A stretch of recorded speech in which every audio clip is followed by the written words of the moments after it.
राहुल गांधी का जज्बा तो मरने की तैयारी के लिए है। 10,000 20,000 किलोमीटर चलना, लोकतांत्रिक व्यवस्था और मूल्यों को बचाने के लिए आवाज उठा रहे हैं। सोशल मीडिया पर आप क्या डालते हैं ये भी बहुत महत्वपूर्ण है। पहले मापदंड नवीन जी के लिए कुछ और था।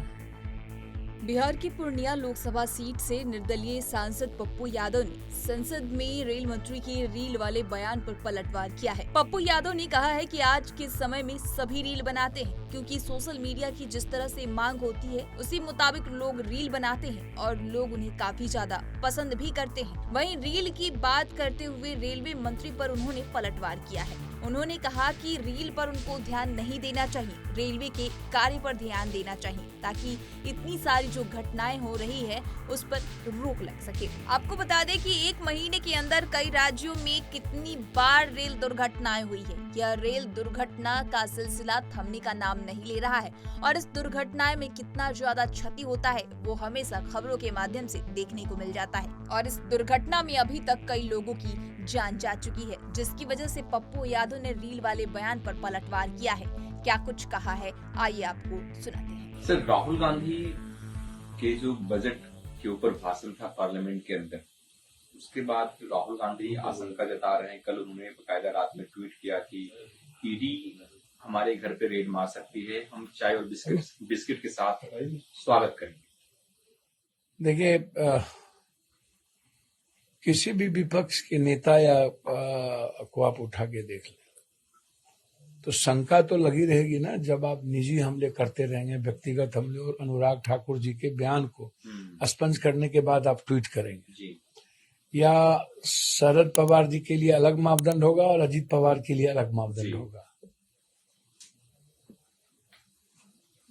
पहले मापदंड नवीन जी के लिए कुछ और था और बाद में कुछ और बदल गया। पहले आंध्रा के जगन के लिए मापदंड कुछ और था, बाद में चंद्रबाबू नायडू के लिए बदल गया। तो इनका जिस तरीके से राजनीति, सियासत और व्यक्तिगत अहंकार और महत्वाकांक्षा और व्यक्तिगत प्रतिशोध की भावना जिस तरीके से लगातार चल रही है, और निजी हमले, और जब कानून आ गया कि ना तो कोई किसी का वीडियो अब बना सकता है वो फंस जाएगा, ना तो किसी का ऑडियो ले सकता है वो फंस जाएगा, ये कानून आ गया, एफआईआर हो जाएंगे।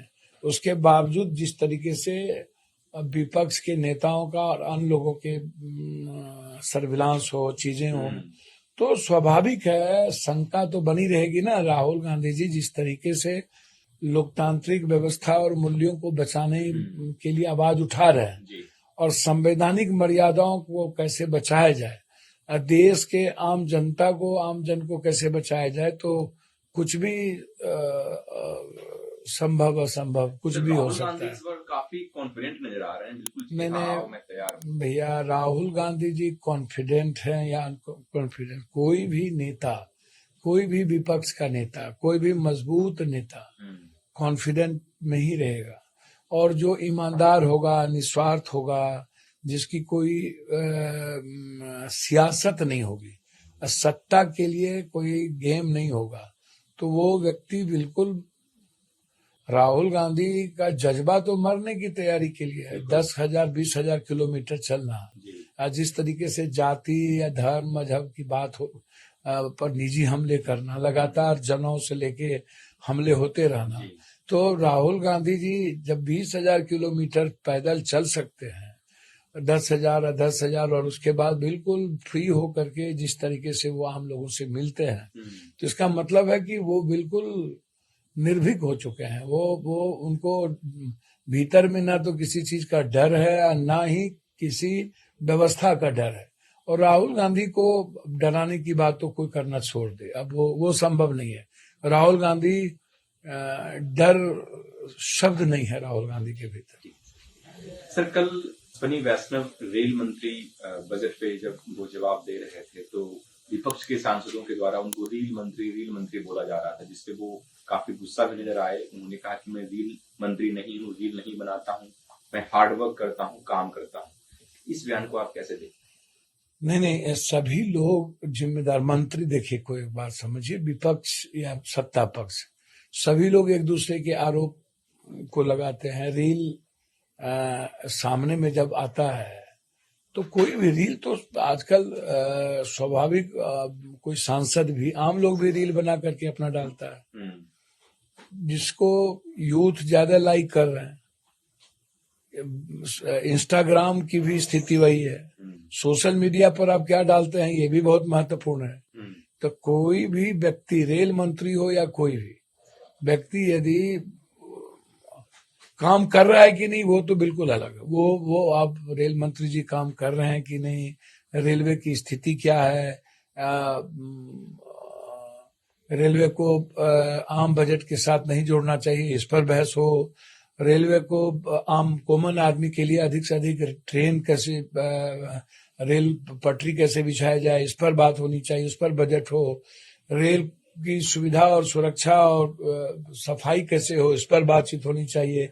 लेकिन निजी हमले का कोई जगह नहीं है। मैं फिर बार बार कह रहा हूं कि आलोचना होनी चाहिए उनके कामों की, उनके जो प्रतिभा उनके भीतर नहीं है तो उनकी आलोचना करिए।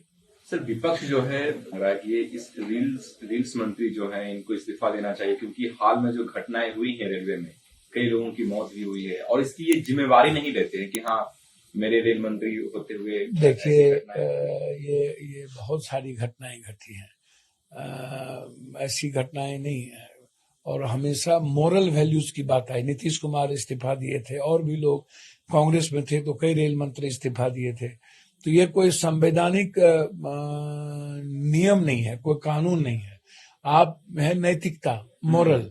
तो ये जो मोरल वैल्यू है, आदमी कितना अपने मोरल वैल्यू को हाई रखता है और समाज इस चीज को देखता है।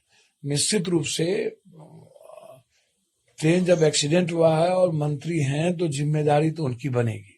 वो कोई चेयरमैन की पदाधिकारी आप सस्पेंड भी नहीं करते, इंक्वायरी सेटअप नहीं करते, इंक्वायरी नहीं आती है। तो यहाँ गलतियां तो है और रेल मंत्री जी को एक्सेप्ट करना चाहिए।